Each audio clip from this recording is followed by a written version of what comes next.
सुन्नु न कुरा खोलाको कोरिडोरको मापदण्ड हो यो। ठिक छ हजुर, तर पत्ता त हुनु पर्यो, डाइरेक्ट बसेर त मान्छे हाम्रो त्यही त बुझेँ भन्छु त मैले।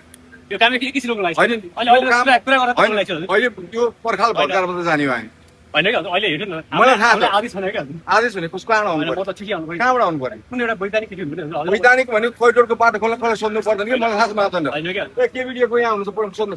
टिभी त चाहियो हजुर। अब टिभी त आउने आउँदै गर्नु। हजुर होइन, अहिले अब डिजिटल कपी भए पनि हेरेको छु। मैले पनि तपाईँले सुन्नुहोस् न, तपाईँले अनाउन्स केही चाहियो भने कि हजुर। तपाईँलाई अहिले त एकैछिन होइन, सुन्नुहोस् न, हामी कुरा हुँदैन काम मैले गर्दैन। यो पर्खाल भत्काउनु पर्छ। होइन कि यस्तो छ हजुर, भित्र डाइरेक्ट छ हजुर। यो सुन, मलाई थाहा छ ब्यारेको सेक्युरिटी भन्नु जनता भन्नु ठुलो ऊ होइन रे यार। हो हजुर हो। ब्यारेको कुरा मैले बुझ्छु क्याप्चा, होइन हजुर। मैले बुझ्छु। मैले पनि सोध्नु पर्ने होला, रिपोर्ट गर्नु पर्ने होला। रिपोर्ट भनेको तपाईँको यो जङ्गलभित्रको यो बाटो हजुर। यो मापदण्ड राजनीतिको हो नि हजुर, यो चाहिँ राजनीतिको हो नि। बुझेँ भनेकै मैले। यो चाहिँ नेपाल ट्रस्टसँग सम्बन्धित विषय हो। नेपाल ट्रस्टको चाहिँ चेयरम्यान को हजुर, त्यो त मलाई भौतिक पूर्वाधार मन्त्री हो। उहाँ चाहिँ केबिडिएबाट आउनु भएको छ। अहिले अब हेर्छु त सर, यो एकछिन त रोक्नु पर्ने हो। अहिले अब हेर्छु त यो रोकिन्न, यो भत्किन्छ, यो भत्किन्छ, यो रोक्न मिल्दैन। तपाईँलाई कन्फ्युजन कुरो सम्माननीय प्रधानमन्त्रीको सम्पर्क गर्नु होला।